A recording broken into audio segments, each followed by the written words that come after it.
Dear Valid people.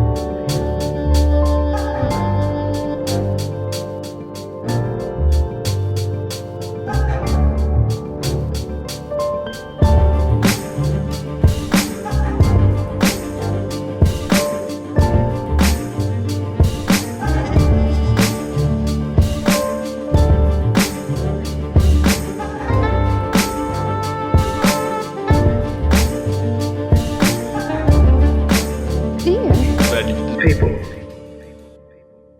Bonsoir à toutes et tous et bienvenue pour ceux qui viennent pour la première fois, pour ceux qui reviennent, bienvenue, au plaisir de vous revoir. Je suis Camille Carneguez, j'anime le podcast et les conférences Dear Valid People avec Damien Fargeau ici présent, qui a créé cette émission de radio à la base, il y a 3 ans maintenant, où le but était de pouvoir faire intervenir des personnes en situation de handicap. L'idée, c'était de pouvoir parler des handicaps au pluriel, avec des témoignages de vie de personnes à part entière, et vraiment de pouvoir faire intervenir ces personnes-là. On se rendait compte que la parole leur était pas forcément tout le temps donnée, et un peu volée de temps en temps. Donc ça a été c'était le projet de base de ce podcast, qui a eu une émission hebdomadaire sur le site de la radio FM+, enfin, sur les ondes de Radio FM+, et aussi le site internet en podcast, une fois par semaine. Et ensuite, l'aventure a continué avec des épisodes mensuels. Et puis maintenant, des conférences à la Gazette Café, tous les premiers jeudis du mois, de 18h à 19h30. Nous y voilà. Ça, c'était pour la présentation. Aujourd'hui, donc, jeudi 1er juin, j'accueille mon invité, André Allard. Bonsoir, André. Bonsoir. Ça va déjà ? Est-ce que tu es bien installé ? Ça a l'air d'aller. Ok, parfait.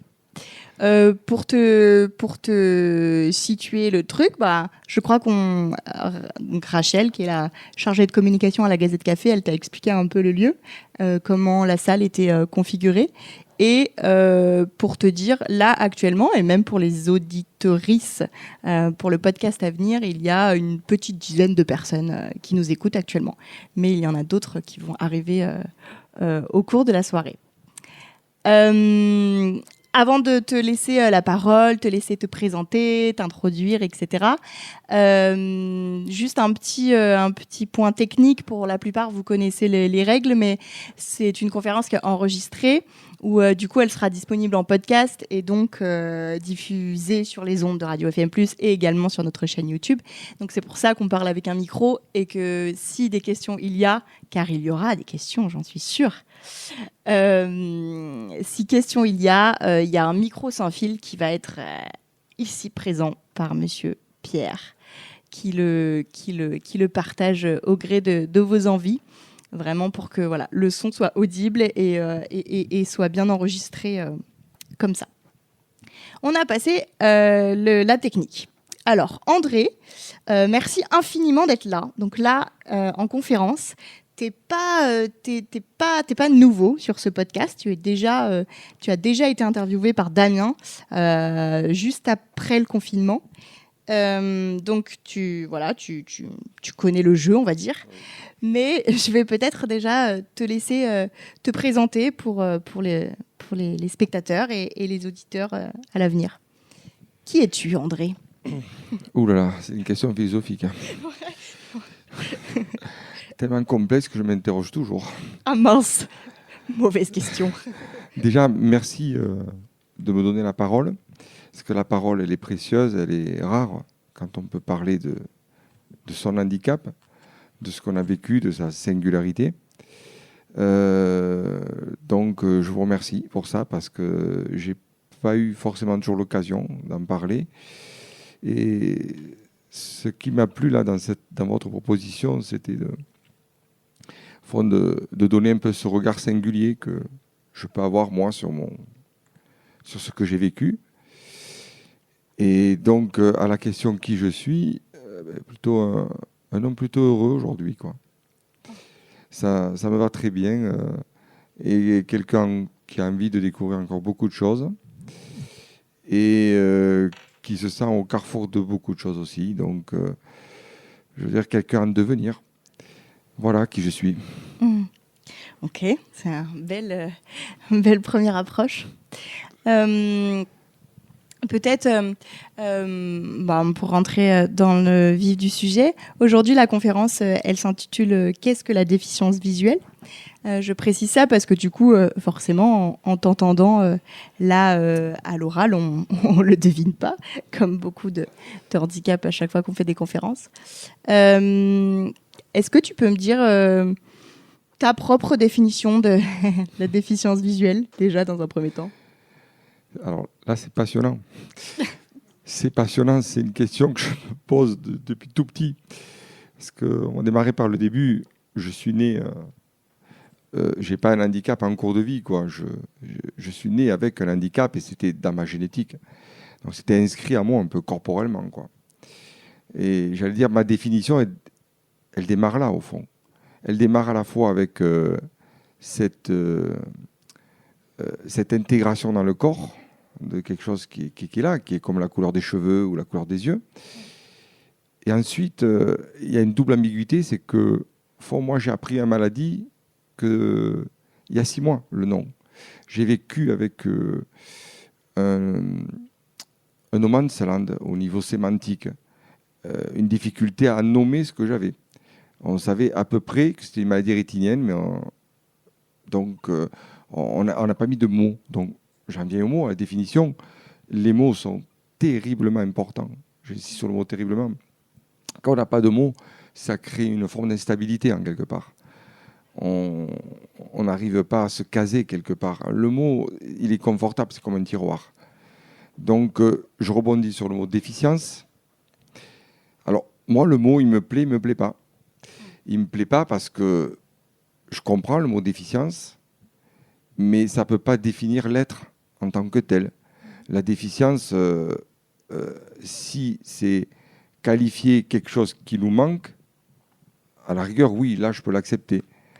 Mais ça ne peut pas être une définition totale. Ça serait terriblement réducteur. J'insiste encore sur le mot terriblement, mais ça serait très réducteur. Donc, c'est difficile de trouver un mot juste. Alors, les gens, souvent... moi, par exemple, il y a le ressenti de ce qu'on est. Par exemple, aujourd'hui, qu'est-ce que je perçois, moi ? Je perçois de la luminosité, mais je perçois niveau corps, niveau visage, je ne perçois pas vos masses corporelles. Je peux les ressentir. Donc, moi, parfois, je me sens aux portes de la cécité. C'est comme si j'étais à la fin de la malvoyance et aux portes de la cécité. Et ça, personne, si vous voulez, les gens, même je discute avec des généticiens, ils me disent, vous êtes malvoyant. Mais, malvoyant, moi, je l'ai été pendant des années. Pour moi, c'est autre chose. Malvoyant, j'arrivais à voir quand même le visage des gens, à voir le ciel. Il y avait quand même des perceptions visuelles.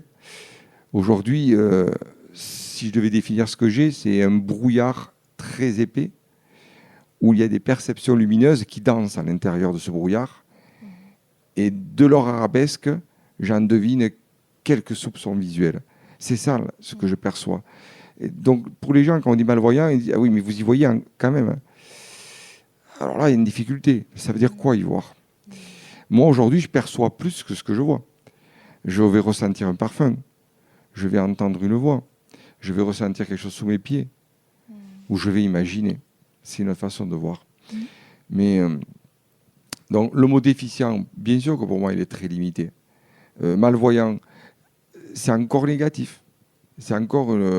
alors, c'est vrai que dans la loi, il y avait le mot porteur dans l'handicap. Bon, c'est déjà un progrès. C'est moins négatif. Ça veut dire qu'effectivement, on cohabite avec quelque chose qui fait partie de nous. Voilà. Donc, au fond, je ne sais même pas s'il y a un mot qui me convient.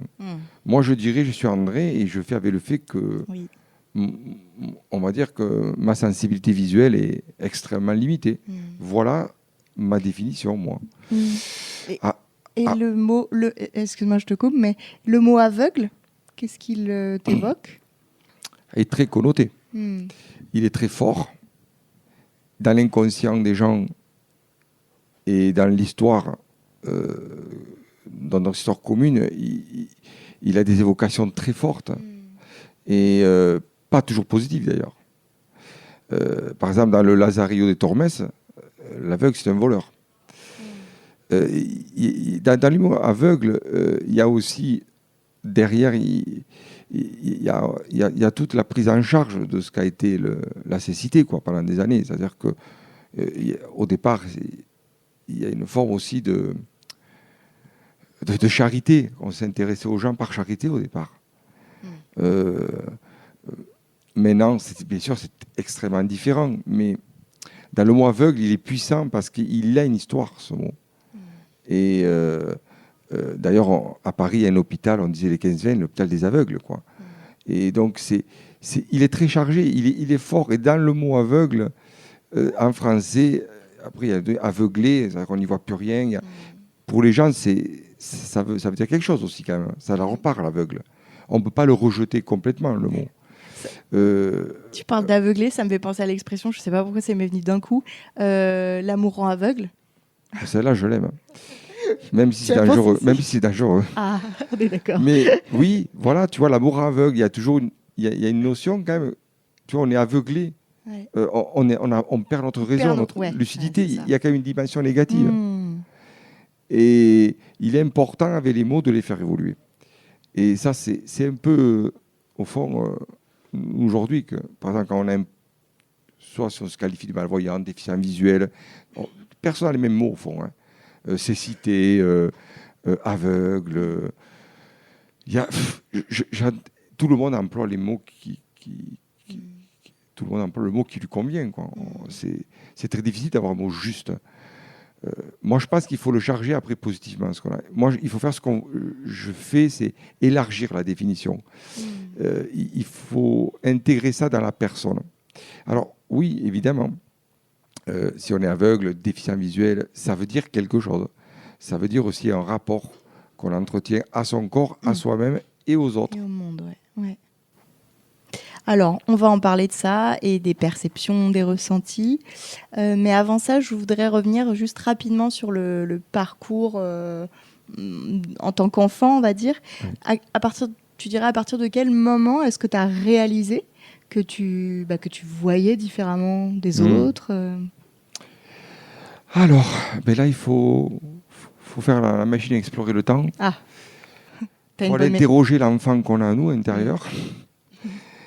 Et c'est vrai que je me souviens de ce petit garçon qui jouait à la maternelle, qui ne se sentait pas si différent des autres. Et j'ai un souvenir très lointain où je joue avec les autres enfants. Mais un jour, la maîtresse a fait venir mes parents. Et là, ça a tout changé. Parce que c'est vrai, j'avais la difficulté, mais je ne m'en rendais pas trop compte. Et là, d'un coup, c'est peut-être le premier regard social. C'est-à-dire qu'il faut faire venir ses parents pour constater qu'il y a un problème. Donc, je devais avoir 3 ans. J'étais tout petit. Tout petit. Est-ce que j'ai eu vraiment conscience? Je dirais non, c'est un début, un tout début, un prémisse. On sent peut-être qu'on n'est pas comme les autres. Voilà, c'est un ressenti. Et les autres te le faisaient ressentir de cette manière aussi? Dans ce sens? Les autres enfants, les enfants en plus? Je pense pas. Ok. Je pense pas. Honnêtement, à cet âge-là, je pense pas. Alors, parle-nous de ces ressentis. Il y a beaucoup quand même de... Alors, oui. Soit de stéréotypes, soit tu vas me dire si ces stéréotypes sont réels et justifiés. Mais on considère que lorsqu'on perd un sens, et en l'occurrence celui de la vue, qu'on le perd progressivement, on développe obligatoirement les autres. Et on a une façon presque décuplée de ressentir et d'avoir la perception d'avoir des sens encore plus importants. Qu'est-ce que... On en dit quoi de ça? C'est complexe. Ouais. Ça fait penser, hier, tu avais une amie, c'est un visuel, et quelqu'un lui demande « Ah, mais vous entendez mieux, quoi ?» Et elle lui dit « Mais non, on n'a pas de... » Ça, c'est une légende. C'est entre deux, j'allais dire. C'est pas ce qu'a dit exactement mon ami. Alors, je peux vraiment témoigner parce que je suis parti avec un capital visuel qui était faible. On va dire, je devais avoir 2 dixièmes œil droit et gauche. Et tout ça s'est filouché avec les années, bien sûr, jusqu'à aujourd'hui, au fond, n'avoir qu'une perception lumineuse. Donc, qu'est-ce qui s'est passé dans mon cerveau? C'est intéressant. Depuis petit, je ne voyais pas assez, il a fallu que mon cerveau compense. Alors, je vous donne un exemple très simple. Quand je jouais au foot, parce que je voulais être comme les autres, bien sûr, je courais très vite et j'essayais d'écouter le ballon. Donc déjà, si vous voulez, j'avais compris qu'il fallait que je capte les choses autrement. Et on va dire que cette compensation, je la conscientise depuis pas si longtemps que ça. Bien sûr, je l'ai vécu, hein, mais depuis 5-6 ans, où là j'ai vraiment tout perdu, j'ai vraiment senti ce que c'est un phénomène compensatoire. Par exemple, quand je marchais dans la rue, je ne peux pas dire que j'avais une sensibilité extrême dans mes pieds. Maintenant, je peux savoir, pas uniquement la nature des sols, mais savoir si ça monte, ça descend.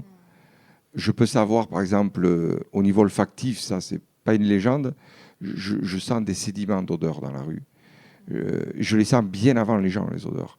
C'est pas un super pouvoir, mais c'est une acuité particulière. C'est-à-dire qu'il faut comprendre qu'il faut bien percevoir le monde autrement. Du coup, moi, comme je ne vous vois pas là, il faut que concrètement, quand même, je prenne des informations. Et donc, pour moi, ce n'est pas du tout une légende. La compensation, elle existe vraiment. Ce n'est pas un super pouvoir. Okay. Mais moi, je pense que ça ouvre des champs possibles de perception. Mais c'est quoi comme type d'information que tu prends, par exemple? Alors, parler de ressenti. Par exemple, je n'ai pas besoin de voir le visage d'une personne pour savoir si elle est triste, heureuse, si elle se sent bien, si elle est même blessée. Ça paraît très étonnant, mais moi, je capte très bien les blessures des gens. Comment ça s'est fait à mon cerveau, je ne sais pas. Mais je sais que je n'ai pas besoin qu'une personne ouvre la bouche, au fond, quoi. Le fait d'être en contact avec elle, et d'autant plus si elle parle, je vais faire attention à ces mots, ou ce que ces mots cachent derrière, ou les émotions qu'ils dissimulent. Tout ça, j'arrive à le cerner. Pendant longtemps, je les refoulais. Je me disais que je me racontais des histoires, que je disais n'importe quoi. Et puis après, j'en ai parlé avec d'autres. Et je pense que notre cerveau, il est très bien fait parce qu'il a besoin d'informations. Et du coup, je pourrais donner d'autres exemples. Par exemple, quand je vais nager à la piscine, vous savez, quand on n'y voit pas, c'est très dur de garder une ligne droite. Tout le monde vous le dira. Oh, même quand on voit, voilà. Apparemment. Alors, imaginez quand vous êtes dans le bassin, que vous partez en crawl. Il y a un risque, c'est que si vous êtes fatigué, à un moment donné, plus concentré, vous allez vraiment dévier. Par contre, si à la force on le travaille, dans notre schéma corporel, je vais garder la ligne droite. Ce n'est pas un risque zéro. Hein. Si je suis en dos crawlé, si j'ai mal calculé mon cou, ma tête va frapper contre le mur. Il n'y a jamais de risque zéro avec ça. Par contre, on peut acquérir des compétences. La ligne droite, ça se travaille. On peut vraiment l'avoir en nageant. Alors, c'est vrai qu'il faut dépasser la peur. C'est très important de parler de la peur. Par exemple, je vous parlais de la séance de mercredi. La natation, c'est un bon exemple. À la fin du cours, le prof, il nous fait plonger. C'est très intéressant. On va sur un plongeur, donc vous êtes surélevé. Pour tout le monde, c'est quand même plus ou moins impressionnant. Il y a 2-3 mètres en bas. Et vous allez devoir vous déséquilibrer, chuter dans le vide et vous propulser avec vos jambes pour que vous pénétrez dans l'eau. Si vous arrivez à intégrer ça dans votre schéma corporel, vous n'allez pas faire de plat, vous allez bien plonger, vous allez sentir la sensation de l'eau, vous allez filer et vous allez nager. C'est très bon exemple, ça, de dépasser ce qui peut nous faire peur quand on ne maîtrise pas du tout son environnement. Et c'est vrai qu'il faut aller chercher donc ce déséquilibre, accepter d'être déséquilibré, c'est très important, ça. Moi, je n'ai pas peur de chuter. Moins, on va dire que je peux avoir peur de chuter.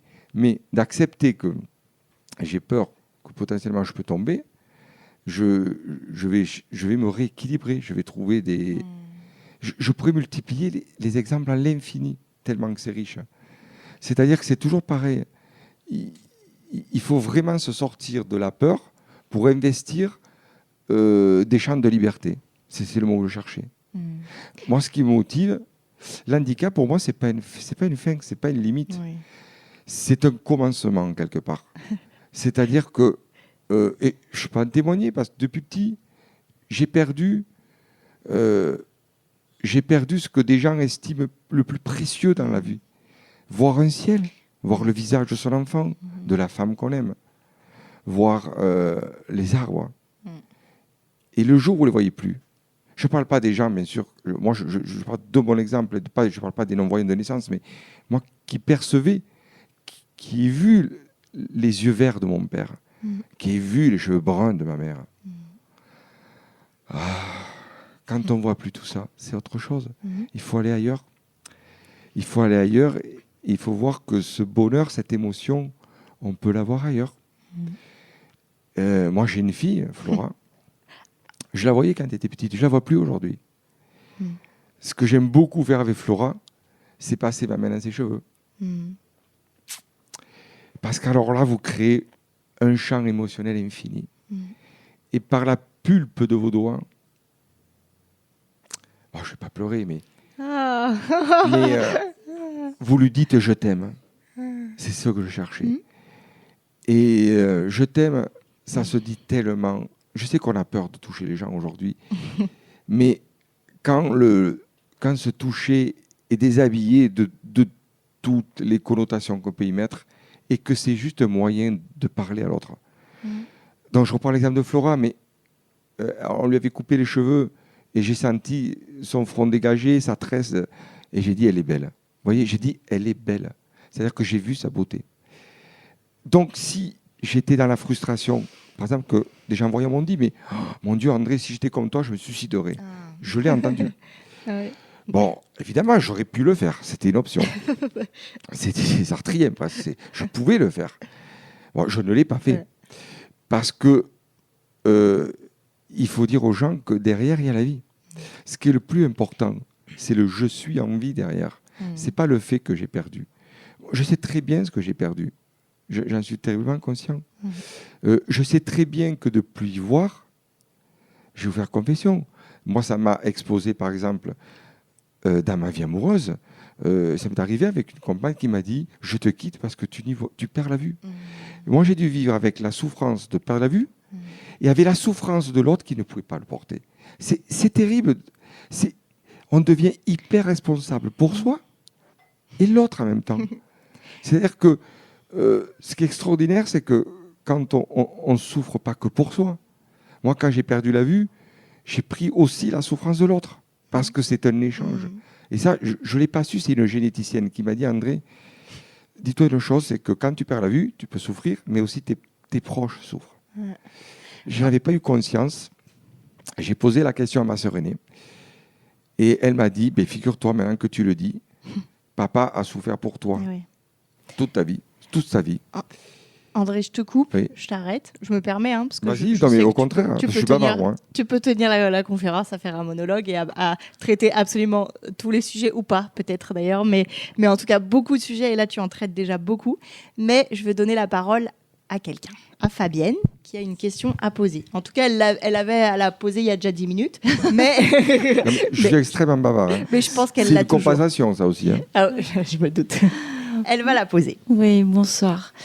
Si ma question vous semble intrusive, je suis désolée, mais en même temps, vous vous exposez, donc je me lance.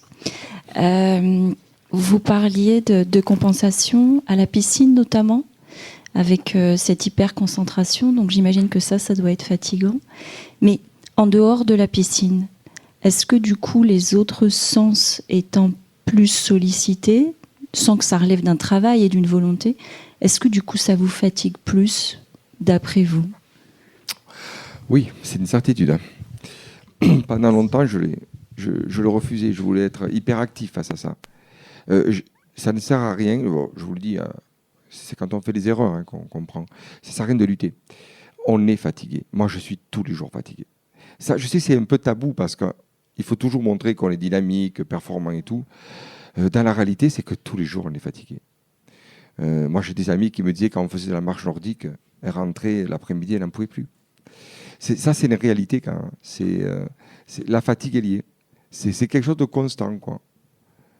Donc c'est très juste. Le mot fatigue, on peut le mettre. Oui. Une autre question. Merci. Bonjour André, désolé d'être arrivé un peu tard, j'ai malheureusement pas entendu le début, mais ce que j'ai entendu déjà, ça m'a beaucoup touché, pour plein de raisons dans lesquelles je ne vais pas rentrer, mais en tout cas, merci de votre témoignage, c'est vraiment génial.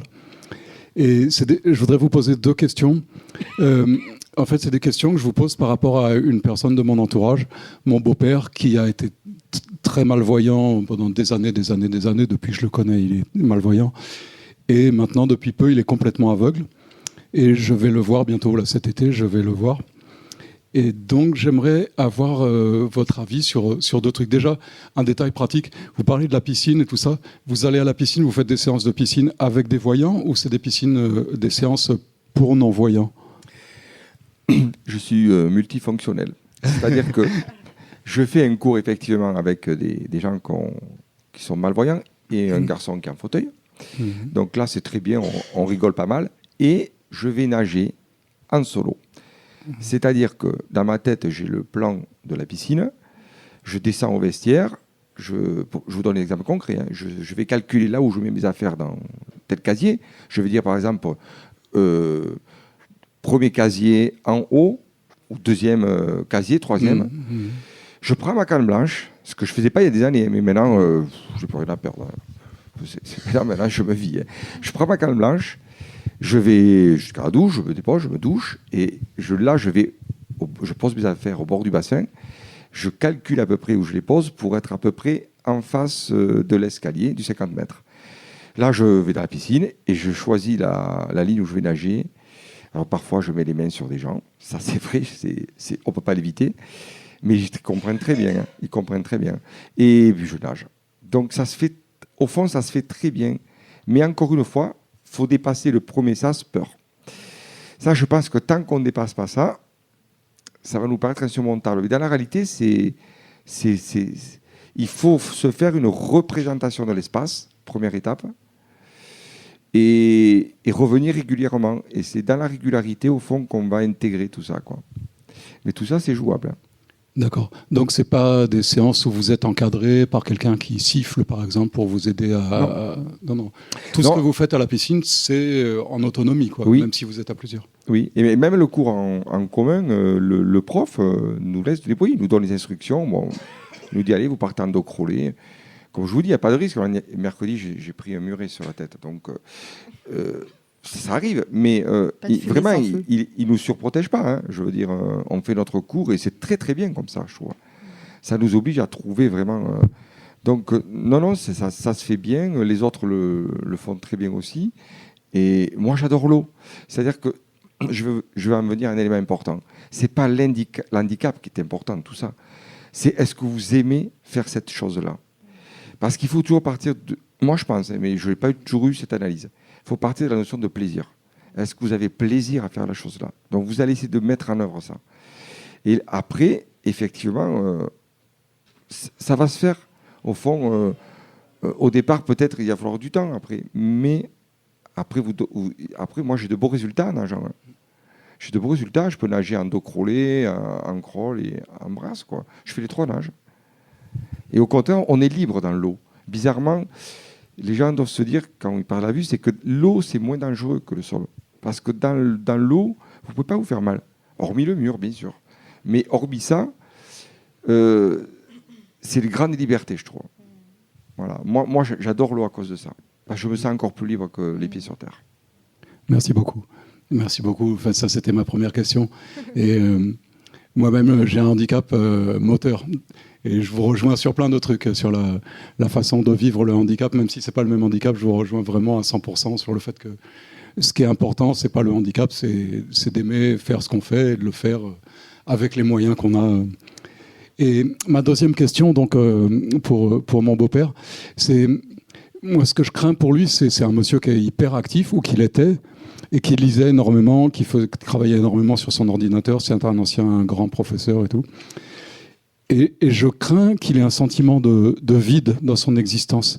Qu'est-ce que vous pouvez dire par rapport à ça ? Très intéressante question. Il y a tout dans votre question. Alors, comme on ne va pas faire tabou, évidemment qu'on va ressentir ce vide-là. C'est-à-dire que si en plus vous avez vu et que vous lisiez, moi je vous donnais un exemple, justement, ça tombe très bien lire. J'adorais les livres anciens. J'avais fait histoire, j'adorais chiner, même si j'étais malvoyant, j'adorais, je pouvais prendre une loupe. Et donc, quand j'ai dû laisser toute ma bibliothèque, et j'avais des centaines et centaines de livres, évidemment qu'on ressent quand même un vide.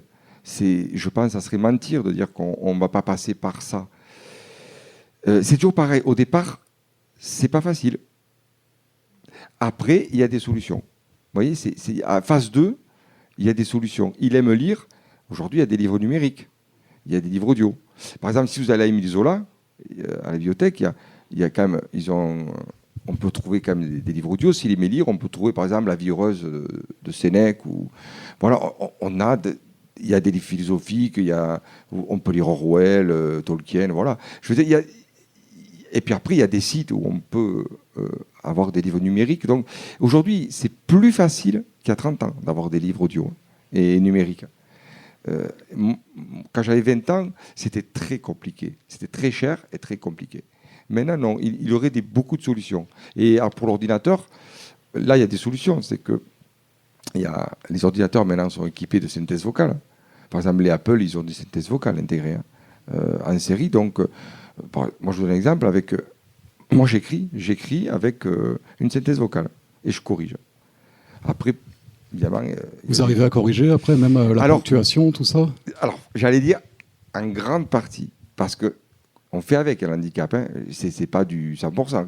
Moi, après, je travaille avec quelqu'un ce que je fais en ce moment, hein, c'est une personne qui est appuyée sur présidence, devant son ordinateur, et elle avait lit le texte, et elle corrige en même temps que moi.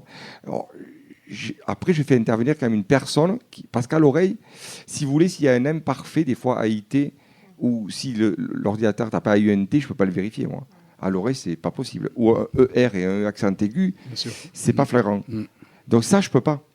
Ou si j'ai mis un S par inadvertance à homophone, FONDS, ça, je l'entends pas. C'est pas infaillible, mais ça enlève une bonne partie quand même. Et après, faut travailler avec des gens. Après, faut être amené. Moi, ça m'a obligé en écrivant à faire entrer de l'extérieur, quoi. Mais moi, je pense qu'il n'a pas à désespérer. Il y a des solutions, quoi. Aujourd'hui, il y en a encore plus qu'avant. Et au niveau, ma question, elle est jusqu'au niveau du ressenti de votre vie. Est-ce qu'il n'y a pas... Les gens m'ont beaucoup posé la question, pour moi aussi, quand je suis devenu handicapé. Et les gens avaient peur que j'ai un sentiment de vide parce que je ne pouvais plus marcher, tout ça. Pas du tout. Moi, ça ne me le fait pas du tout. Mais je me dis que peut-être pour un handicap visuel, ça doit être encore plus vaste, le champ de ce qu'on ne peut pas faire. Voilà, donc Alors, c'est vrai qu'on éprouve. Moi, j'ai parlé avec des amis. Évidemment qu'il y a des choses qu'on éprouve. Je ne veux pas dire que c'est toujours facile. Ça serait mentir, quoi. Évidemment qu'il y a des choses pas faciles. Moi, quand je vous citais l'exemple de mon ex-compagne, il m'avait dit, et je comprenais pourquoi elle le disait, mais ça vous renvoie quand même. C'est comme si vous voulez, la personne en quelque part vous renvoie en vous disant, mais je te prends pas tel que tu es, quoi. Et moi, j'avais du mal avec ça parce que, par exemple, à l'inverse, je la prenais telle qu'elle était, et elle avait d'autres problèmes ailleurs.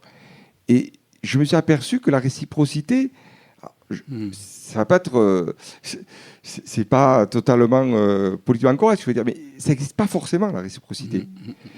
Moi, j'étais naïf, hein, jusqu'à pas si longtemps que ça. J'ai appris que c'est plus complexe. C'est qu'il se joue d'autres choses qui nous échappent, que parfois ça renvoie de la souffrance aux gens et à leur souffrance qui n'ont rien à voir avec l'handicap, mais à leur souffrance. Et juste qu'ils ne peuvent pas le vivre. Et comme toute personne qui est maladroite, elle va vous dire, ben, c'est parce que c'était comme ça. Alors moi, maintenant, j'ai une réponse face à ça. Je lui dis, moi, à mon âge, je refuse qu'on me dise que je ne suis pas bien parce que j'ai ça. Je m'en fiche. Je suis comme ça et je me trouve très bien. Je n'ai pas envie qu'on me change. Donc là, j'ai un discours pour muscler, on va dire. Alors, je l'ai, attention, parce que derrière, j'ai 50 ans de vécu du handicap. Je tiens à le préciser. Je ne parlais pas comme ça à 20 ans. Merci de recontextualiser les choses, parce que là, Ouais. nous tous, on te voit, mais, Voilà, Mais- je veux dire, mais à attention. l'audio, oui.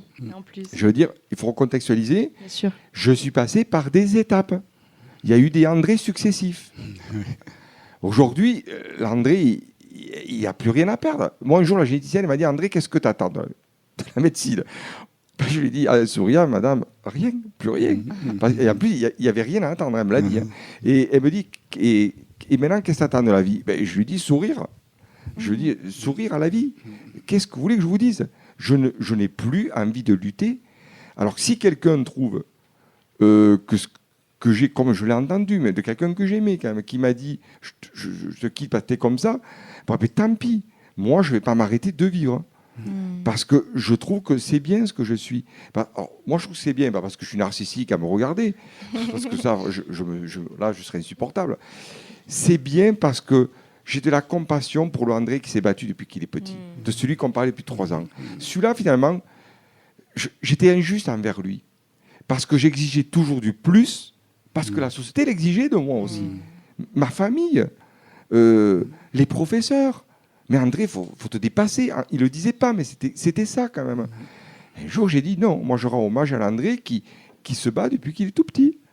Parce que je suis encore là, j'ai encore envie d'aimer la vie, et je me dis ça, c'est quand même extraordinaire, parce que je pourrais en être dépité aussi. C'est pas donné. Comme on dit, il faut contextualiser. Je parle comme ça parce qu'il y a aussi des épreuves, des remises en cause.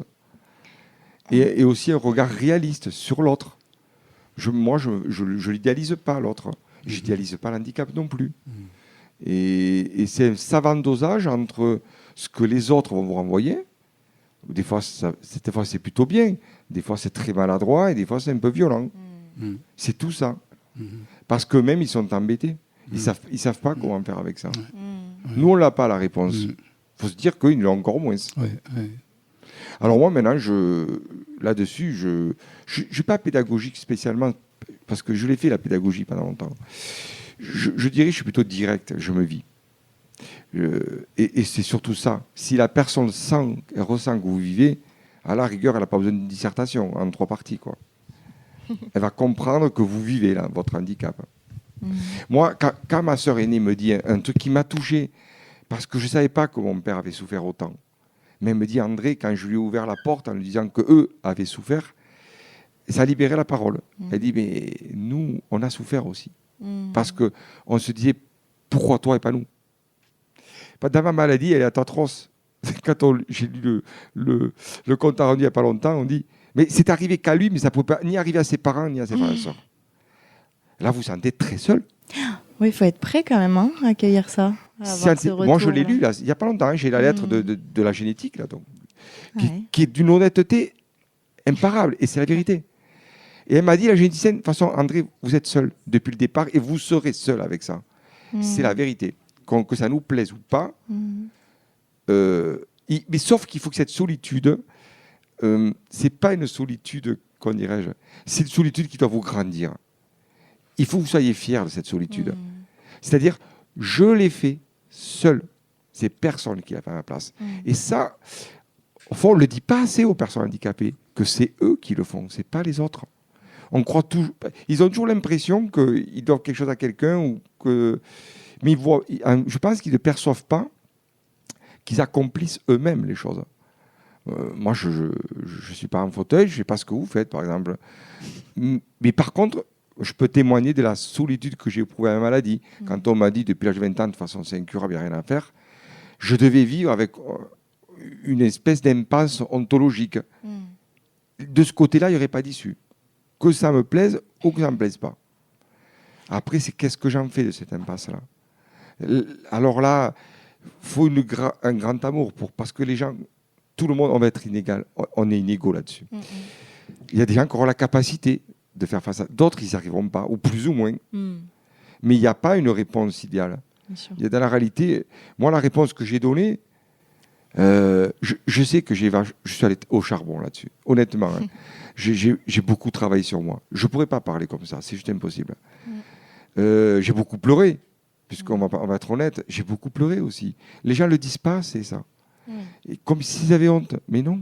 Oui, tu es passé par ces étapes de souffrance qui ensuite ont évolué vers autre chose. Il y a une autre question. Bonsoir, Monique. Je suis aussi déficient visuel. Merci André pour ce témoignage.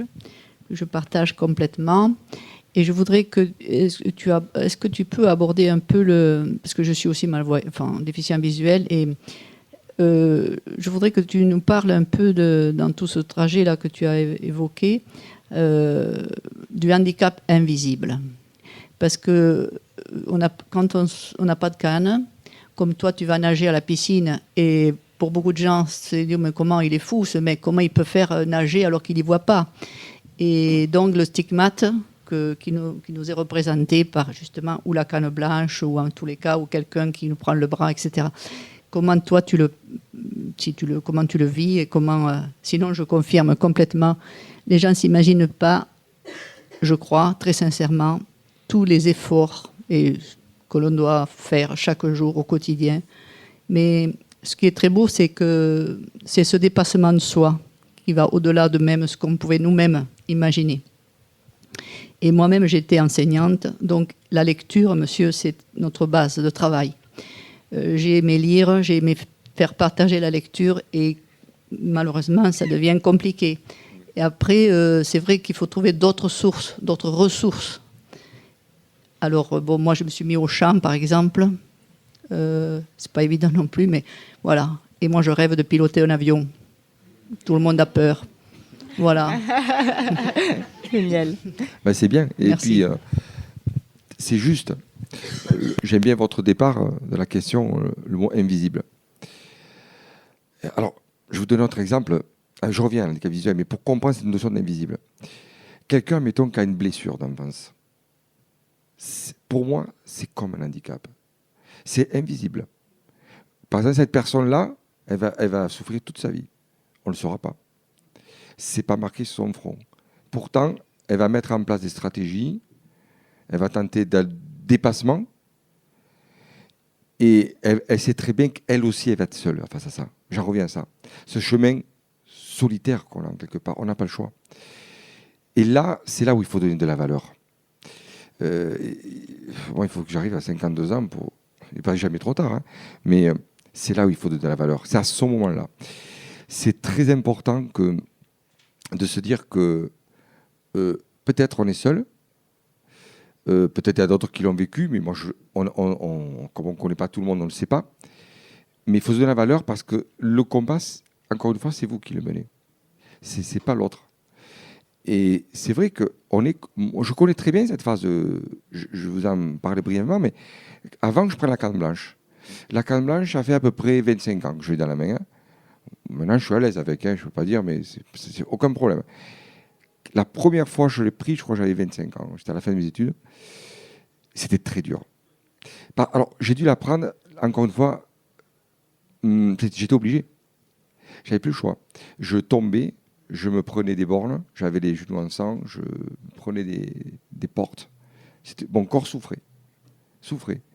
Et à un moment donné, il a fallu que mentalement, je lâche, que j'accepte. Alors à ce moment-là, c'est vrai, il est arrivé le stigmate, comme on dit. J'aime bien ce mot parce que c'est d'un coup un appendice supplémentaire. Moi, j'appelle ça mon troisième bras, mais c'est quelque chose de visible. Du coup, vous devenez visible. De l'invisible, vous devenez visible. Mais pas n'importe quel visible. Un visible qui a une histoire, qui raconte une histoire. Parce que quand les gens vous voient avec une canne blanche, il y a tout ce qui est dans l'inconscient, qui est trimballé depuis des siècles. Et là, il faut en quelque part, c'est là c'est des paliers aussi d'adaptation, mais il y a l'intégration de ce côté artificiel de la canne. Et à force d'évoluer, on va en voir un avantage. Au départ, ça fait mal parce qu'on dit, mais les autres, il faut nous regarder. Je sais très bien que les gens l'ont vécu, même s'ils ne le disent pas. Parce que dans la réalité, on n'a pas envie d'être différent des autres. Objectivement, on va être comme les autres. Et sauf que là, vous n'avez plus le choix. Vous avez quelque chose de très visible qui vous dit, mais tu n'es pas comme les autres. C'est pas que tu ne sais pas bien ce que tu es, mais tu es différent. Alors là, il y a ce travail avec la différence. qui est long, hein, c'est des processus psychiques. Hein. Il faut être patient, il faut dire aux gens, soyez patient avec vous-même. Ça va être des processus. S'il faut 10-15 ans, j'ai dit, et alors, si vous dites 15 ans, il les faudra.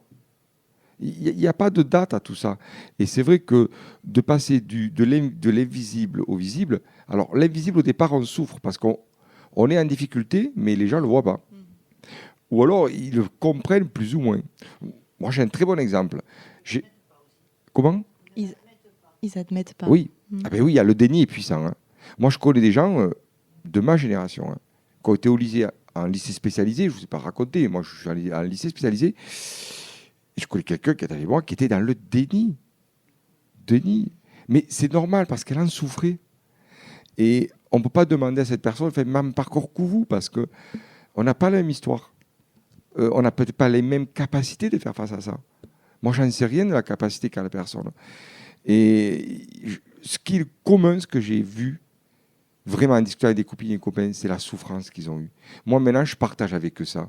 Des fois, je préfère me taire et les écouter. Parce que ça m'enrichit plus de les écouter. Parce que j'entends leur souffrance, d'où j'entends la mienne aussi en même temps. Et c'est important de voir leur souffrance, parce que vous voyez la vôtre aussi, en quelque part. Donc oui, au départ, ça fait mal, parce que quand...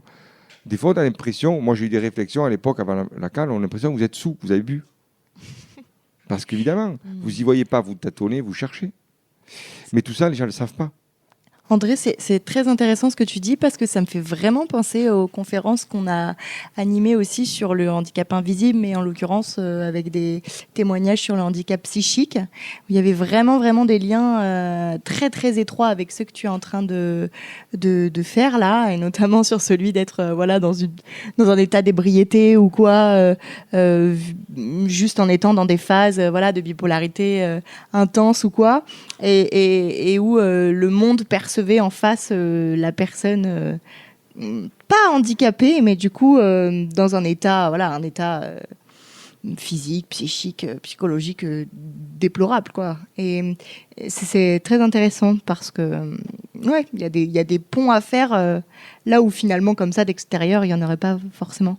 Avant de laisser la parole à je laisse la parole à une autre question. J'avais une autre question, mais je la passe après. Vas-y. Merci, il nous faudrait 3 heures. Vous parliez de lycée spécialisé ou adapté, je ne sais plus quel mot vous avez employé. Spécialisé, ok. Moi, je travaille dans le monde de l'éducation et il y a une question que j'avais déjà en amont avant de venir, mais elle va peut-être vous sembler naïve, mais moi, je crois en une école où on puisse tous être accueillis, quel que soit qui on est en fait. Est-ce que vous pensez, comme moi, que votre scolarité aurait été possible dans un lycée dit ordinaire ? Et non, je ne suis pas d'accord avec vous. Là, c'est mon expérience, ce n'est pas la vérité. Hein. Attention. Là, c'est l'expérience d'André. La vérité avec un grand V, j'en sais rien. Moi, dans mon expérience, non, je vais vous expliquer pourquoi.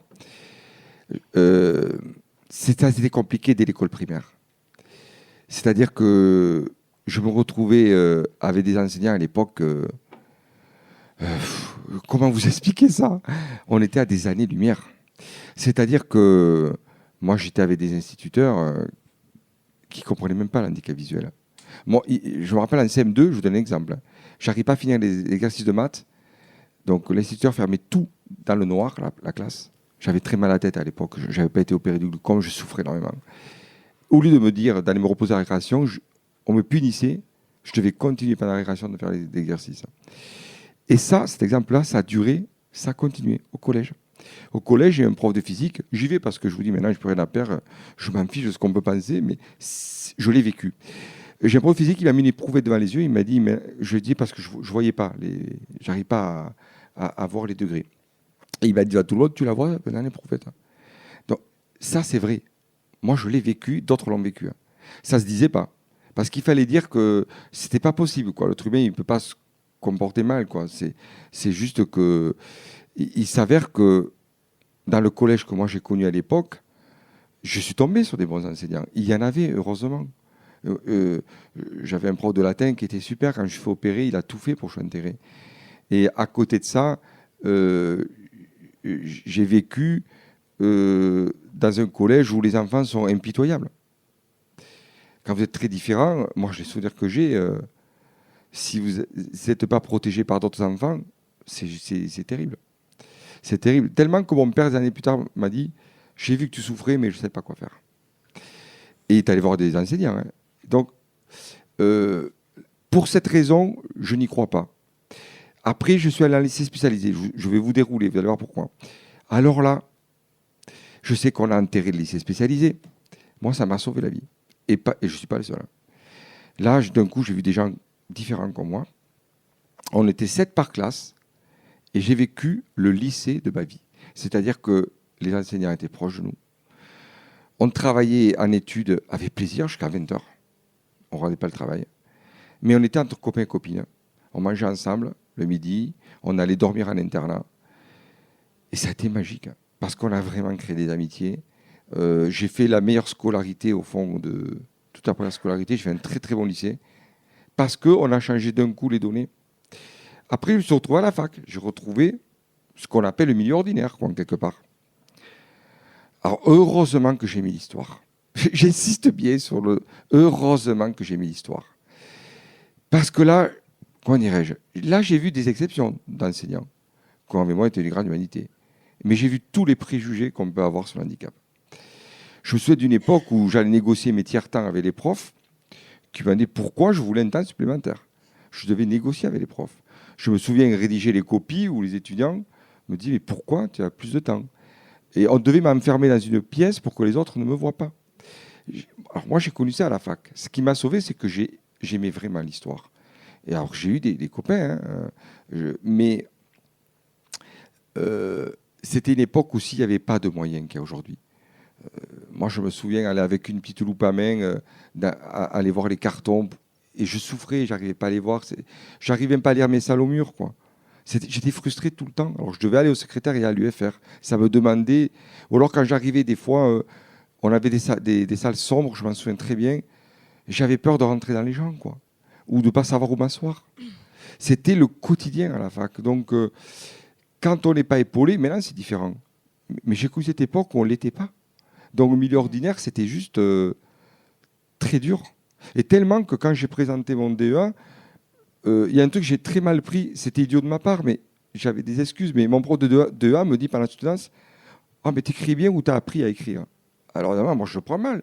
Je suis en DEA, il me dit ça, je lui dis, « à l'école, monsieur, comme tout le monde. » Je n'avais pas compris un truc, il m'avait dit que j'avais du style. Je ne pouvais pas le voir à l'époque.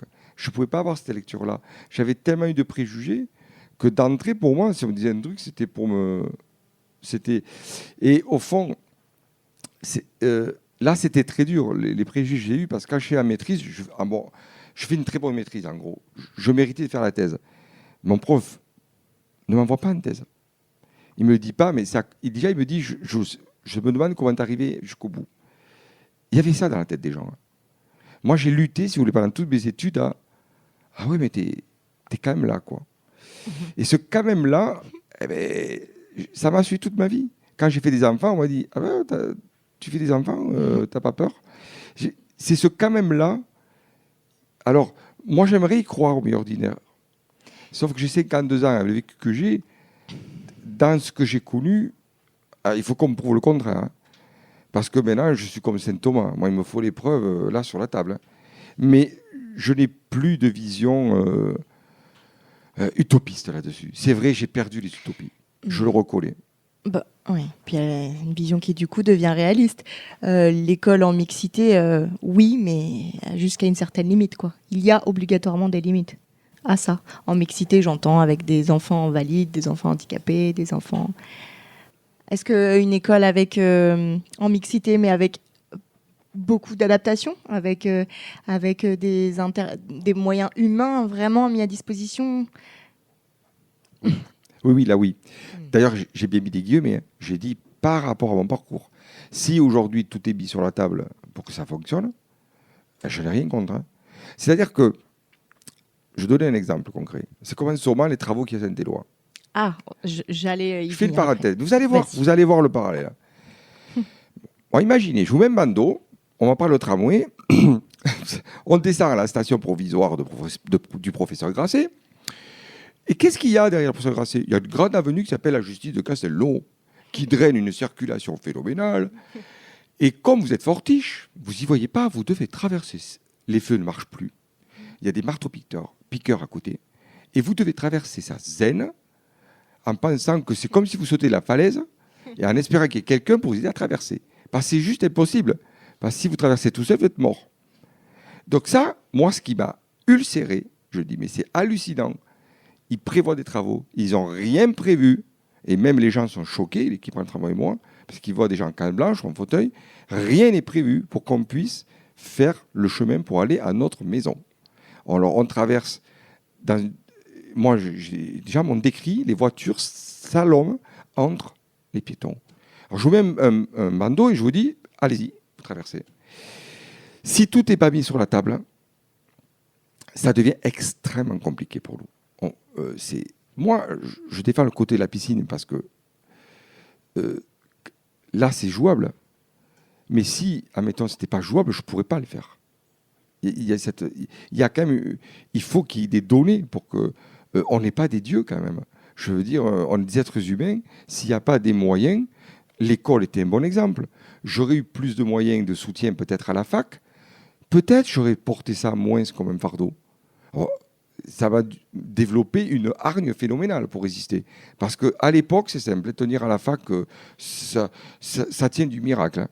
Ça tient du miracle. C'est juste que même moi, à mon âge, je me demande comment j'ai fait pour passer le cap. Parce que c'était juste... fallait lutter contre tout, quoi. Le manque d'adaptation, les gens n'étaient pas sensibilisés. C'était ça. Alors aujourd'hui, bien sûr que ça a évolué. Si aujourd'hui, on se donne les moyens, je dis si, encore faut-il, et qu'on me prouve qu'on donne les moyens. Si c'est que un discours et qu'on ne met pas en place les moyens pour que les personnes fassent les choses, qu'est-ce qui va se passer? Les gens, à un moment donné, ils vont avoir peur si c'est trop dangereux. Ou si on ne les accompagne pas. Et des fois, ça fait peur de se retrouver avec des gens aussi. Si on a 20 ans et qu'on a un handicap et qu'on se retrouve dans... ça peut... et qu'on ne maîtrise pas du tout son environnement, si on n'est pas sécurisé, je pense, comme tout le monde, ça peut poser problème. Moi, ce lycée, pourquoi j'en parle? Parce que peut-être qu'on n'aurait pas dû sabrer totalement l'enseignement spécialisé. Je le dis depuis 30 ans, moi. Je sais, parce que tout le discours va dans le sens inverse. Adaptation, milieu ordinaire et tout. Ok, très bien, si ça marche. Mais admettons, pour ceux à qui ça ne marche pas, moi je dis il faut une solution de rechange. Et elle a marché, moi je l'ai vu quand j'étais au lycée, ça m'a ouvert énormément. Et j'ai pu parler de l'handicap visuel avec d'autres. Et j'ai pu rire de l'handicap. Si je n'avais pas rencontré des gens comme moi, je n'aurais pas pu autant rire, parce qu'on riait beaucoup dans ce lycée, entre nous. On ne se faisait pas de cadeaux, mais on riait. Et le rire, vous savez très bien, c'est très important. André, alors il va y avoir plusieurs questions, mais peut-être juste pour quand même préciser un minimum le débat, même si on ne va pas trop rentrer là-dedans, mais la dynamique autour des établissements spécialisés, alors là qui ne sont pas que des lycées spécialisés, mais des IME, des institutions médico-éducatives, c'est ce qui est pointé du doigt aussi par le milieu militant, antivalidiste, etc., c'est celui du manque de moyens aussi, à part entière, du manque de moyens humains, la gestion des enfants en situation de handicap qui n'est pas hyper humaine et humanisante et ainsi de suite. C'est toute cette approche-là aussi. Mais on ne va pas trop rentrer dans le débat là-dessus parce que c'est un peu long. Vas-y. Voilà. Bonsoir. Déjà, monsieur, merci beaucoup pour votre témoignage, c'est super inspirant. En fait, c'est pas une question, mais plus une remarque, parce que ça concerne aussi un des combats que j'aimerais mener. Donc voilà, je m'appelle James et je suis en fauteuil roulant depuis que je suis petit. Et en fait, moi-même, j'ai été pendant la fin de mon collège et tout mon lycée, donc à Toulouse, à Ramonville-Saint-Agne précisément. Et donc j'ai été dans un centre où il y avait des aveugles, il y avait des malentendants et des gens sur roulette comme moi. Et en fait, pour aussi répondre à la question de madame, parce que pour moi c'est vraiment urgent de parler de ça, c'est que milieu protégé, oui, il y a des avantages pédagogiques par rapport aux professeurs, tout ça, mais c'est aussi extrêmement dangereux. Alors, je vous crois sur parole que pour vous, ça a été super, que humainement, personnellement, mais pour moi, ça a eu des bons côtés, mais ça a eu des côtés très négatifs pour moi-même et aussi pour certains de mes anciens collègues. En fait, je vais vous dire concrètement. Moi, à Toulouse, en fait, il y avait un lycée, un collège, un lycée, un internat. On était entre personnes, surtout des handicaps moteurs. Et disons que ça a créé des barrières psychologiques. À se dire, par exemple, le monde des valides est un monde compliqué. Inaccessible. Auquel toi, tu n'as pas ta chance. Ouais, voilà. Excusez-moi, c'est un peu tabou de dire ça, mais de dire je peux pas sortir avec une fille valide parce que c'est pas possible.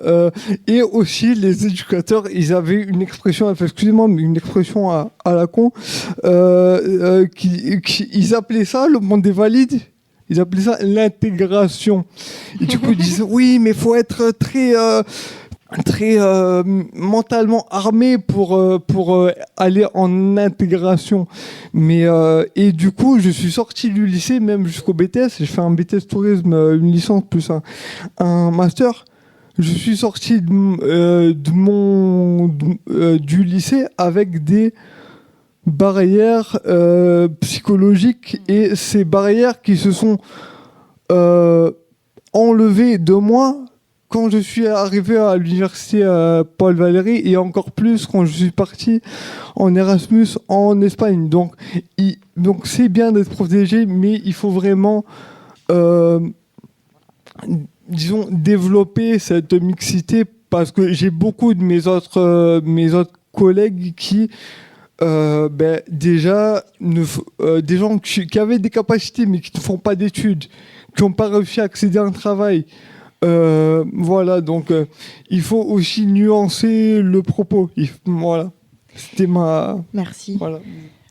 Je vais peut-être pas relancer, il y a une autre question, là. Ouais. Merci. Moi, je voulais vous poser une question, mais qui poursuit l'intervention de la personne qui vient de vous interpeller sur le travail. Ensuite, comment est-ce qu'on fait ? Comment est-ce que ça s'est passé pour vous ? À la limite, moi, j'ai un handicap invisible visuel, mais j'ai une rétinite pigmentaire qui est récente, ou qui s'est déclarée récemment. Et j'ai eu énormément de mal à le dire dans le milieu professionnel au début, tant que ça ne se voyait pas. Et finalement, aujourd'hui, c'est au contraire, je le revendique pour participer peut-être de ce que vous disiez, c'est-à-dire de l'intégration, mais au sens positif du terme, de dire, en fait, oui, vous ne m'avez pas vu, mais je suis handicapée, et ça fait partie des choses avec lesquelles on doit composer. On est tous ensemble, et on est, comme vous disiez au départ, on arrive comme on est, quoi. Et voilà comme l'idée. Donc, comment ça s'est passé pour vous, peut-être ? Alors, je mets des guillemets. Quand je parle de mon handicap et de mon vécu, de ma singularité. Évidemment, on est tous différents, quoi. Et il y a des parcours différents. Alors, moi, au niveau universitaire, ça s'est très bien passé. J'ai eu tous mes diplômes et tout. Ça s'est compliqué après. Parce que quand j'ai fini donc ce qu'on appelle Master 2, je ne peux pas aller en thèse, donc je me rabats sur le CAPES. Sauf qu'à l'époque, il y a un hic. On me demande un examen médical. Alors, j'étais pas prêt à ça, moi. Parce que, justement, très bien, vie ordinaire, moi, je me vois santé comme les autres. Sauf que là, on m'a rattrapé. Je suis le seul dans l'amphi, évidemment, à qui on a demandé cet examen médical. Je l'ai fait. Je suis allé au rectorat. Et en décembre, j'ai reçu une lettre me disant « Monsieur, vous n'avez pas le droit d'accéder aux salles de concours. » Bon, alors moi, on peut dire ce qu'on veut, mais ça, c'est un cataclysme. C'est-à-dire que moi, pendant toutes mes études, j'avais un bac+5, je ne sortais pas, je travaillais. Et la société me dit à ce moment-là, rien à voir. Alors après, j'ai tout tenté. Hein. J'ai postulé au CNRS pendant 3 ans. J'aurais fait découvrir la loi de 95. Sauf qu'à la 3e année où j'allais passer, le directeur de labo, il met quelqu'un de sa famille. Du coup, je ne rentre pas. Et puis, j'ai multiplié. À l'époque, c'est simple. J'ai eu que des refus. Alors, évidemment, moi, ça m'a, comment dirais-je, imaginez un garçon qui a fait toutes ses études, entre 25 et 30 ans, il voit son monde s'effondrer. Je parle aujourd'hui, comme je parle aujourd'hui, avec la grande ouverture d'esprit que je peux vous donner, parce qu'il y a tout ça, il y a cette souffrance. Alors, qu'est-ce que j'ai fait? Le professionnel s'est fermé devant moi. Donc, je suis allé travailler, je suis allé dans des associations, quoi. J'ai fait du bénévolat. Après, j'ai essayé de réenseigner, sauf que je suis venu plus tard, avec la loi après 2000, c'est que là, je perdais complètement la vue. Et c'était hyper compliqué. Ça se passait très bien. Hein. Les enfants, ils ont pleuré quand je suis parti. Et là, à nouveau, j'ai dû arrêter. À nouveau, j'ai rouvert une vieille blessure. Alors là, entre-temps, j'ai eu mes enfants. Et là, j'ai dit, bon, ok, le professionnel, je ne l'ai pas réussi. Alors là, c'est violent. Hein. C'est même, j'ai pris un parti pris radical au niveau philosophique. Je me suis dit, bon, ok, je n'ai pas coché cette case-là. André, tu vas te calmer, la vie continue. Parce qu'à un moment donné, quand ça ne marche pas, vous pouvez faire toutes les théories sociales que vous voulez. Si vous êtes sur le carreau, et je n'ai pas été le seul hein, à ma génération, hein, eh bien, il va falloir vivre. Et vivre en dehors des canons que la société dicte. Et c'est très dur, parce que là, il faut vraiment être dans le soi, dans l'être. Alors, je vais faire de la philo, mais c'est là où j'ai grandi, en quelque part. Je suis devenu vraiment André. Alors, qu'est-ce que ça a produit? Eh bien, un truc très intéressant, je me suis mis à écrire. J'ai sculpté. Je vais vous épater, mais par la vue, je faisais des pastels. J'ai créé. Et aujourd'hui, j'écris des romans. Je travaillais tous les jours. Et ça m'a sauvé. Ce n'est pas la réponse sociale, parce que je sais très bien, les personnes handicapées, on a envie d'être comme les autres, comme tout le monde d'ailleurs. Qu'est-ce qu'on fait? On veut cocher des cases, comme au loto. J'ai le 36, le 48, 54. C'est comme une amie, elle m'a dit, mais moi, je n'ai pas eu d'enfant. Et alors, avec moi, c'est pareil, je dis, et alors? Qu'est-ce que ça fait? Je veux dire, tu as envie, tu as ta vie. Est-ce que tu vas vouloir cocher toutes les cases? Moi, je ne les ai pas toutes cochées. Alors, pendant longtemps, j'étais un très bon élève. J'étais au contraire celui qui voulait cocher toutes les cases. Mais c'est vrai, je suis un peu cynique. Mais avec la gifle que j'ai prise socialement, là, ça m'a calmé. Hein.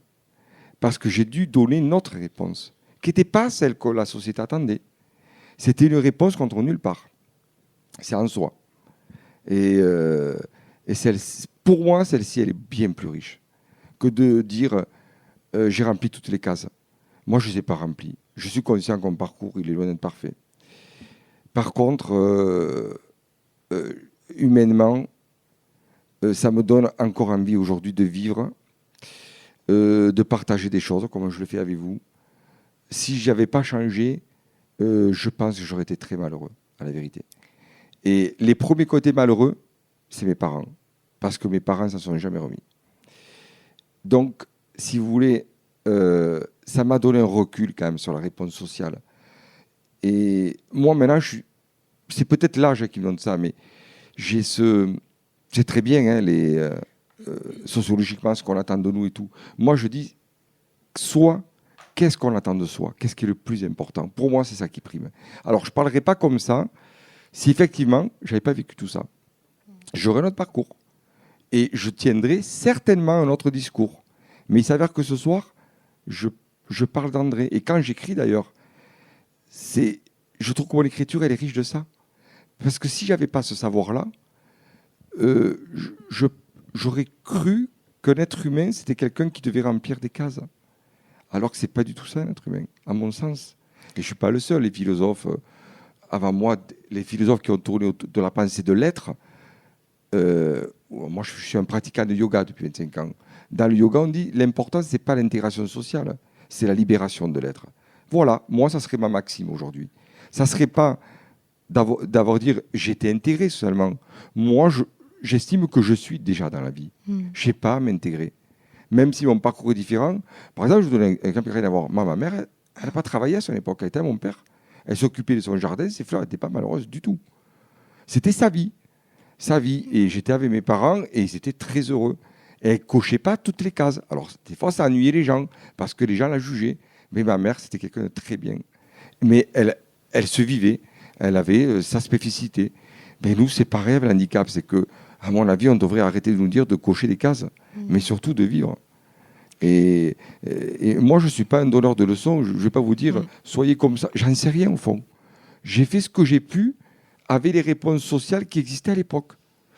Peut-être je suis has-been aujourd'hui. Parce que moi, ce que j'ai vécu, c'est passé. Et comme le passé n'existe plus, au fond, c'est comme si je vous montrais un vieux miroir et qu'on regarde dedans, mais ça a de l'intérêt pour vous dire, regardez quand même la richesse que ça crée en moi. C'est ça que je veux vous dire. Moi, je ne suis pas un tableau de chasse en disant j'ai tout. Alors là, loin de là. Mais je suis heureux parce qu'aujourd'hui, je pense que j'arrive à être avec des gens que j'aime, des gens. J'arrive à faire des choses que j'aime. Et il me semble que pour moi, c'est le plus beau challenge pour les années à venir. Voilà. Si j'arrive à aimer les gens et à aimer ce que je fais, je pense que je suis gagnant. Mais je comprends que ma réponse ne convienne pas à tout le monde. Ce n'est pas une réponse socialement acceptable. Certainement, elle est peut-être plus philosophique, voire ontologique, mais je l'assume. Voilà. Ouais. Il n'empêche que, en étant en situation de handicap et en étant confronté à tout ce qu'on va appeler plein de discriminations, hein, et comme tu l'as aussi mentionné précédemment dans ton parcours, James, il y a quand même une certaine prise de hauteur, un lâcher-prise, quelque chose qui se développe et qui se crée de l'ordre de la persévérance. Enfin, là, quand tu parles de ton parcours, ou même celui de James quand on l'entend précédemment, et puis même celui aussi de nos invités qu'on a déjà eu dans ce podcast, il y a quand même quelque chose de l'ordre de la... Pas lâcher, quoi. On y va, en fait. On se heurte à tout ça et on continue.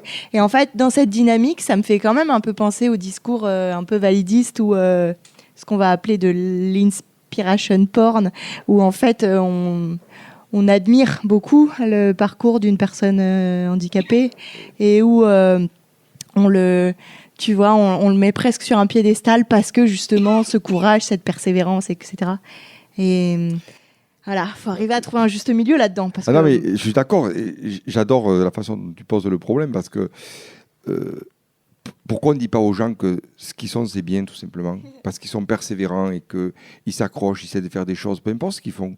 Même ils feraient du jardin partagé, moi je m'en fiche. S'ils sont heureux et que ça leur amène quelque chose et qu'ils partagent avec les gens. Au fond, bien sûr, c'est donner une autre définition sociale de ce qu'est un être humain. Mais écoutez quand même, sortons quand même peut-être de ce en quoi on veut nous enfermer. Quand les épicuriens, quand Épicure il fait un livre, il dit l'important c'est l'art d'être heureux, il dit pas il faut être intégré socialement. Donc moi j'en reviens à des fondamentaux. Alors je comprends le coup du lycée, le parc Sainte-Anne c'était le mien. Hein. Moi j'ai été dans ce même lycée. Tu vois, j'ai une expérience très différente. J'étais moi en 89 et c'était un très bon lycée à l'époque, hein, qui était très bien coté. Hein. Donc moi, j'ai adoré parce que j'ai partagé avec des enseignants qui nous faisaient pas de cadeaux. Hein. Attention, hein. Moi, le lycée que j'ai connu, il n'y avait pas de cadeaux. Hein. Moi, j'avais une prof d'anglais, elle nous cartonnait. Hein. Et la prof de philo, les notes, ça volait. Elle ne nous les donnait pas. Hein. Mais à côté, il y avait une prof de maths, elle nous amenait des crêpes qu'elle avait fait. Et ça, qu'est-ce que vous voulez? Moi, je l'ai vu nulle part, ça. Je l'ai vu là, à l'époque, là où j'étais. Alors peut-être, après, ça a disparu.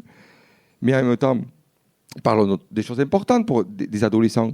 Il y a les premières histoires d'amour. Moi, je les ai eues dans ce lycée. Donc, c'est pour ça que j'aime ce lycée. Parce que ce n'est pas qu'une histoire d'intégration. C'est une histoire qu'on a eu des vies affectives dans ce lycée. Parce qu'il faudrait en parler, ça, de la vie affective des personnes handicapées. C'est hyper important. On nous met tout le temps l'intégration professionnelle. Et ouais, mais les gens, est-ce qu'ils sont heureux? Est-ce ils ont envie d'être aimés ou qu'on les touche? Ça arrive. Tu fais bien d'en parler. Tu teases les prochaines conférences qui auront lieu sur ce sujet. Oui, ça arrive. Donc, moi, je suis content parce qu'il faudrait... Moi, ça me touche. C'est-à-dire qu'on est des êtres humains. On a envie d'être amoureux, d'être aimé. toucher, caresser, ce que vous voulez. Mais on est des comme les autres. Et quand je parle du lycée, vous voyez, je n'ai peut-être pas été précis. Je pensais à tout ça, tout l'arrière-plan. Les courses que je faisais avec mes copines. Quand on avait des budgets, on devait faire les courses ensemble. Donc, si vous voulez, c'est cette connivence que j'ai eue. Ou alors, quand je me cachais à l'escalier et que je leur faisais peur, quand ils me piquaient peur. C'est tout ça, c'est pas que... Il n'y avait pas une histoire que des... Nous, c'était pas ça qui nous traitait l'intégration. C'est qu'on était vraiment comme une bande de copains et copines. Et c'est pour ça que j'ai adoré ce lycée. Et d'ailleurs, tous mes anciens camarades que je connais encore, on dit que c'était la plus belle période de leur vie. Mais ce n'est pas un modèle, attention, c'est ce que j'ai vécu à un moment donné. Bien sûr, un instant T. Je comprends qu'après, on a des expériences différentes. Bien sûr. Et merci pour cette précision d'ailleurs. On a le temps pour peut-être 2 dernières petites questions ou interventions. Monsieur Damien Farjou, on vous écoute. Merci Madame Camille Carnegie. Bonsoir André, merci pour tous ces sujets que tu viens de nous apporter et que nous prouvent aussi que le handicap est intersectionnel, qu'on peut avoir des expériences similaires tout en ayant des handicaps différents, et ça me plaît beaucoup. Moi j'aimerais revenir sur cette notion de partage dont tu parlais. Est-ce que c'est pas là le cœur pour moi du problème? C'est est-ce qu'on nous fait pas croire que le handicap est une chose sale, est une chose honteuse, qu'il ne faudrait pas en parler, alors que c'est peut-être là la clé justement d'être bien avec soi, c'est de pouvoir partager ces choses qui seraient si sales. Et ce qu'on fait là aujourd'hui aussi ensemble, j'espère. Alors je suis content, je ne suis pas le seul à être direct, hein, pas pu prendre de gants, ça me fait plaisir. Moi je suis comme toi, j'adore être direct maintenant parce que je trouve qu'on n'a pas le temps à perdre. Hein, et puis c'est peut-être parce que je sens que les années défilent. Mais oui, tu n'as pas tort. Parce que il y a quand même cette... bon, moi je vais vous reparler de cette expérience que j'ai eue avec quelqu'un qui n'avait pas de handicap, hein, mais qui m'a dit des trucs terribles et qui m'a dit, mais de toute façon, depuis le début, ton handicap me posait problème. Donc, ça rejoint ta question. Moi, quand j'ai aimé, je ne me posais pas la question de la personne si elle a des problèmes. Pour moi, j'aimais. Point barre. Et je ne pensais pas qu'il y avait des conditions à ça. J'étais naïf, preuve que je suis encore naïf à mon âge. Mais oui, parce que les gens, si tu veux, je pense que eux, ils ont l'impression qu'ils n'ont pas d'handicap. Mais moi, cette personne, ça ne se voyait pas. Mais au niveau psychique, elle en avait. Et si tu veux, il y a cette notion... elle m'avait sorti un truc elle m'avait dit, oui, mais tu n'es pas assez rassurant. C'est dingue parce qu'on m'a toujours dit que j'étais hyper rassurant comme mec. Et là, on me dit, tu l'es pas. Tu me rassures pas. Donc il y a cette image quand même, c'est vrai, qui n'est pas toujours positive de l'handicap, il faut le dire quand même. Parce que pourquoi, par exemple, on se contenterait de sortir avec une fille déficiente visuelle? On n'est pas limité, quoi. Je vois pas, parce qu'on pourrait aimer la personne pour ce qu'elle est, affectivement, émotionnellement, intellectuellement, et qu'admettons, peut-être qu'on peut se plaire sur ces plans-là. Et que c'est là où moi je pensais que l'handicap n'était pas forcément un problème. Parce que justement, toute ma vie, j'étais dans le mode de lutte. Je m'étais dit, mais non. D'ailleurs, cette personne m'avait dit, ouais, mais c'est pas parce que tu soulèves des montagnes que ça va changer quelque chose. Alors là, j'ai tout compris. Alors là, j'ai dit, eh ben, on est au cœur du problème quand on parle de lutter. Pour ça que moi, je ne lutte plus sur cette chose. Là, elle m'a ouvert les yeux. Ça m'a rendu un grand service. Ben, j'ai dit, tu vois, André, tu voulais soulever des montagnes, super. Mais quand tu les as soulevées, excuse-moi, tu n'es quand même pas au couillon. C'est comme il y avait un certain spirituel qui disait, quand tu es en haut de la montagne, tu es en haut de la montagne. C'est-à-dire que c'est très bien d'avoir soulevé. Mais entre-temps, si on ne s'aime pas, si on ne s'apprécie pas tel qu'on est, on va souffrir, quoi. Parce que les gens, comme tu as dit, il y a quand même une image négative. Hein. Qu'on le veuille ou pas, elle y est. Moi, je n'ai pas pu l'effacer, ça. J'ai cru qu'en aimant cette personne, en déplaçant des montagnes, je déplacerais le problème. Ah mais tu parles, j'ai très bien réussi. C'est comme au jeu de loi, je suis revenu à la case départ. Mais à la case départ en sachant ce qui m'était arrivé. C'est pas négatif, je le dis avec sourire, parce que ça m'a ouvert les yeux. C'est là où j'ai dit, alors là, mon petit, maintenant tu vas redémarrer, mais vraiment en t'aimant. C'est bien d'aimer quelqu'un, mais peut-être il va falloir démarrer par ça. T'aimer toi. C'est pour ça que tout à l'heure j'ai dit, là, un peu plus tôt dans la conférence, quand j'ai dit qu'il fallait, je m'aimais, j'acceptais pas que quelqu'un me dise que c'était pas bien ce que j'étais. Je l'ai dit dans ce sens-là, dans le sens que j'avais compris qu'il fallait absolument que je m'aime dans cette différence-là. Que si j'attendais le regard de l'autre, ben, excusez-moi l'expression, je pouvais me brosser pendant longtemps. Parce que le premier qui s'oubliait, c'était moi. Comme disait la chanson de Francis Cabrel, j'en oubliais mes chaînes. J'oubliais que moi, je ne me donnais pas ce que j'aurais dû me donner. À mon avis, la grande erreur qu'on fait, c'est celle-là. Parce qu'on a tellement besoin d'être aimé, ce qui est humain. Donc, on cherche à être aimé, on pense être aimé, et voilà, et un jour, il y a quelque chose qui a dérapé. Ça ne veut pas dire qu'un jour, on ne va pas réussir. Ça veut dire qu'il faut comprendre que vraiment, si on veut réussir une belle relation, et à mon avis, c'est possible. C'est comme avec le question de l'emploi, il faut sortir des ornières. Là, il faut aller vers l'inconnu. Il va falloir se donner une dose d'amour pour que ça rayonne, que ça irradie de soi. Et j'allais dire que ça emporte tout. Et ça, je pense que c'est possible. Et je ne suis pas ingénu en disant ça, mais je pense que ça passe par là. C'est pour ça que quand on dit qu'il faut s'aimer, c'est très important. C'est pour ça qu'il faut se méfier du monde de la lutte. Moi, j'ai été sur ce monde-là, je le connais parfaitement. On s'épuise, on y laisse de soi. Un jour, on n'en peut plus, parce qu'on a tout donné. Et quand on ne peut plus donner, eh bien, on tombe par terre. Et là, c'est là qu'on s'aperçoit qu'on a tout donné sauf à soi. Alors là, super, mais il faut recommencer. Mais avec une autre vision des choses. Voilà. Je crois que c'est des très bons mots de fin. André, merci infiniment. Merci beaucoup, beaucoup pour tout ça. Ouais. Merci.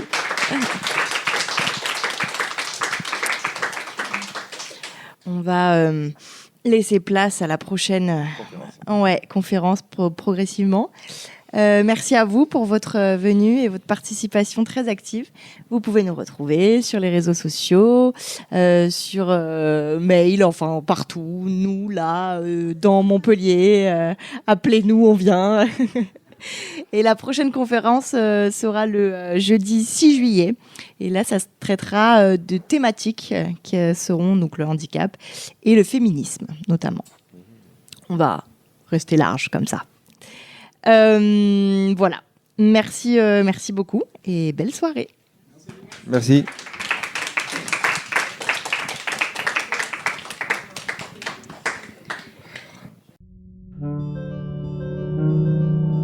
Dear Valid people.